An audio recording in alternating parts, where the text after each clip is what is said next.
అందరికీ నమస్కారం. ఇవాళ మనతో పాటు శ్రీ శుభంకరి సేవా సమితి వ్యవస్థాపకులు స్మార్తనర్హరి బ్రహ్మశ్రీ దుగ్గిరాల యాజ్ఞవల్క దిలీప్ శర్మ గారు మనతో ఉన్నారు. గురుగారితో మాట్లాడదాం. గురుగారు నమస్కారం. నమస్కారం. గురుగారు, 2025లో రథసప్తమి ఎప్పుడు వచ్చింది గురుగారు? ఆ రోజు పూజా విధానం ఎలా ఉండాలి, ఆ రోజు మరి పాటించాల్సిన నియమాలు ఏంటి, పూర్తి వివరాలు మాకు తెలియజేయండి గురుగారు. ఓం శుభంకర్యే నమః.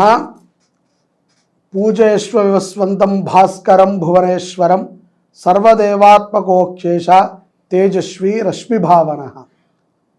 ఏ రశ్మి అయితే గనక మానవాళి మీద, జీవరాశుల మీద, ప్రకృతి మీద పడటం ద్వారా ప్రతిదీ కూడా స్పందిస్తుందో అటువంటి రశ్మియే సూర్యరశ్మి.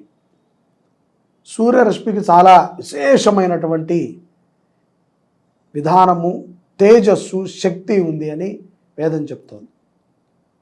ఈ యొక్క రథసప్తమి 2025 సంవత్సరంలో ఫిబ్రవరి 4వ తారీఖు మంగళవారం మనకు వచ్చింది. చాలా విశేషం. ఆ రోజున షష్ఠి ఉదయం మనకి 7:50 తర్వాత వెళ్ళిపోయిన తర్వాత సప్తమి వస్తుంది.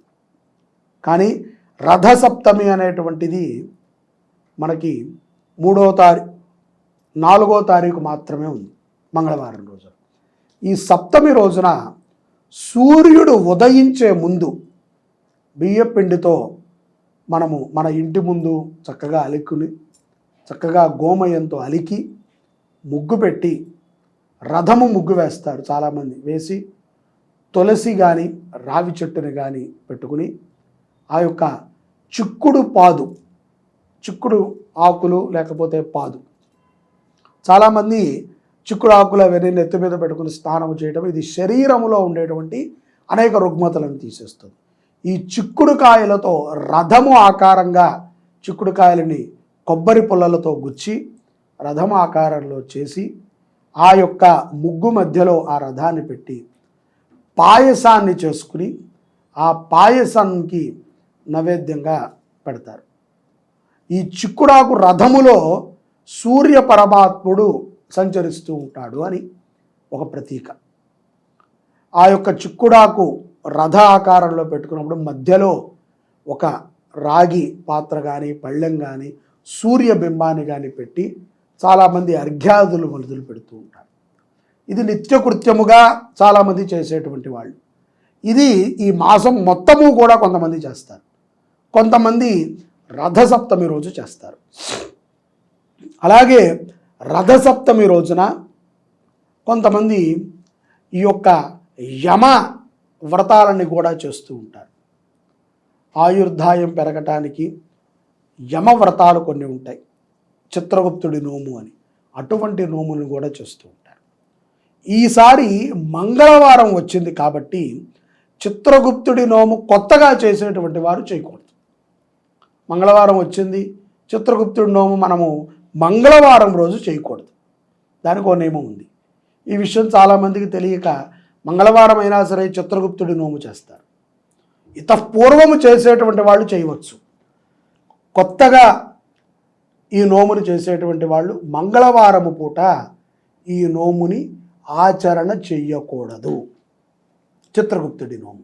మిగతా రథసప్తమి పూజ అంతా చేసుకోవచ్చు. చేసి ఈ యొక్క రథము ఆకారములో చేసుకున్నటువంటి చిక్కుడు గింజలతో, చిక్కుడు కాయలతో చేసినటువంటి రథం మధ్యలో ఒక ఆకు, చిక్కుడు ఆకులు పెట్టి వాటిలో పాయసాన్ని, గోధుమ రవ్వ పాయసాన్ని నైవేద్యంగా పెట్టి ఆదిత్య హృదయాన్ని చదవాలి.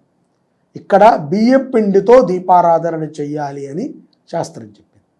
ఆదిత్య హృదయము 11 సార్లు కానీ, 16 సార్లు కానీ, 21 సారి కానీ, 41 సారి కానీ, 108 సార్లు కానీ ఆదిత్య హృదయాన్ని పారాయణ చేయటం విశేషమైనటువంటి ఫలితాలను ఇస్తుంది.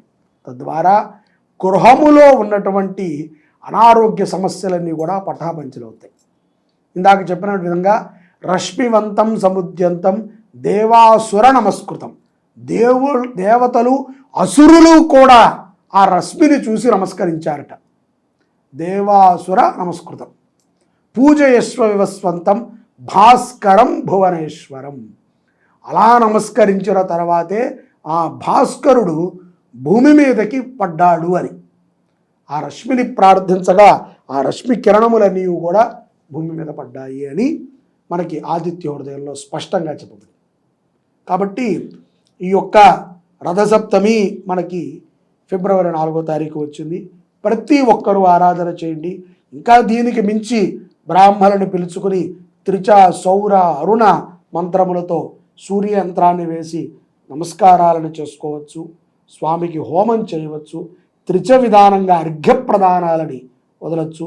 ఓం మిత్రాయ నమః, ఓం రవయే నమః, ఓం ఖగాయ నమః, ఓం పూష్ణే నమః, ఓం సవిత్రే నమః, ఓం అర్కాయ నమః, ఓం భాస్కరాయ నమః, ఓం దివాకరాయ నమః, ఓం ఆదిత్యాయ నమః, ఓం సవిత్రే నమః, ఓం సూర్యనారాయణాయ నమః, ఓం భాస్కరేభ్యో నమో నమః 12 నామాలని చెప్తూ సూర్యుడికి అర్ఘ్యప్రదానాన్ని కూడా వదిలిపెట్టవచ్చు. దీన్ని మిత్ర రవి సూర్య భాను ఖగ పూష హిరణ్యగర్భ మరీచాదిత్య సవిత్రర్క భాస్కరాయ నమః అనేటువంటి నామాలని కూడా చదువుకోవటం చాలా మంచిది. అందరికీ కూడా సూర్యనారాయణమూర్తి అనుగ్రహం ఉండుగాక. జై శుభంకరి.